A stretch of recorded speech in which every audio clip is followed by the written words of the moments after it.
What's up, guys? It's Jeff from Texas Moto Works. So I just want to do a quick video about the Treatland MB5 gauge cluster.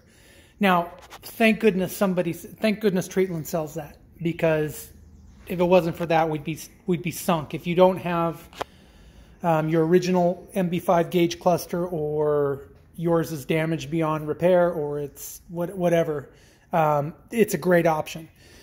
But for me, fortunately, I had a lot of the parts from the original cluster, and what I wanted to do was just kind of mix old and new and morph it, try and make it as close to the factory original cluster as possible. So a couple of things to know, just so you don't have a surprise when you get it. The Treatland cluster, and you can see the gauges are real nice. They have really nice lenses for the light, but one thing to know is that it doesn't have the high beam indicator like the factory one does. And also, not a big deal, but orange dials, factory is white. And big thing for me in the States is it's kilometers per hour. Again, I was all ready to just settle and use this one, but I realized that I could kind of graft everything together. So one thing to note, if you can do it, if you do have your original gauge cluster, you can cut out, this is the light tunnel for the high beam. So what I did was I carefully extricated that from the old gauge pod, and basically what I had to do is just clip around the old one and then just slowly whittle away all the plastic that was around it. Now keep in mind, the bottom of it now, of this, is where what the bottom was of the factory one. So sitting on it like it does now, it's too high. So I had to file it down so that it fits right. And then I just, through trial and error, I had to get the placement right. I look like a clown right now. Come on, man. To get the placement right, I just had to test fit the stock gauge.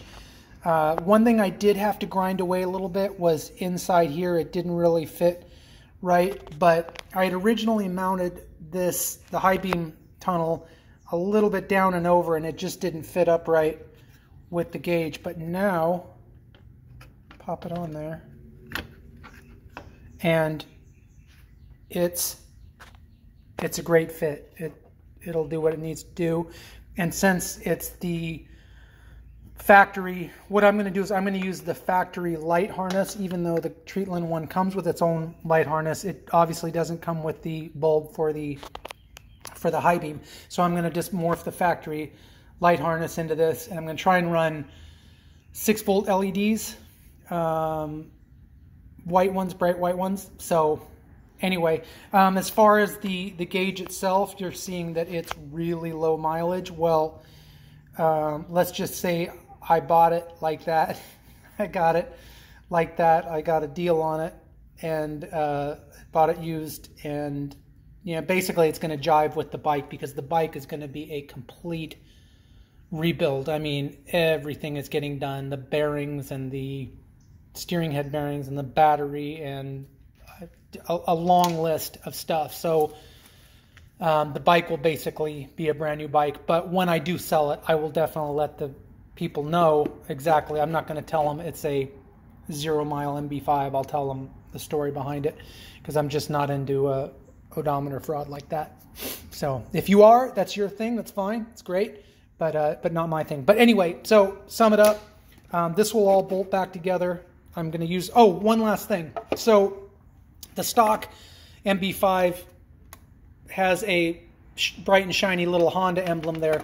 What I did was I cut that out, and I ground and shaved and filed and got it to where it's just the emblem, because it's not something that peels off. It's actually a raised piece of plastic that is then electroplated with the Honda deal on it. So after I did all that work, I forgot that I'm putting a fairing on this bike, and you probably won't see that anyway, but I'll know it's there, and that's all that matters, right? All right, guys, keep viewing us. If you could like and subscribe, I'd love for you guys to follow me in some of the builds that I do. That would be great. All right, take care.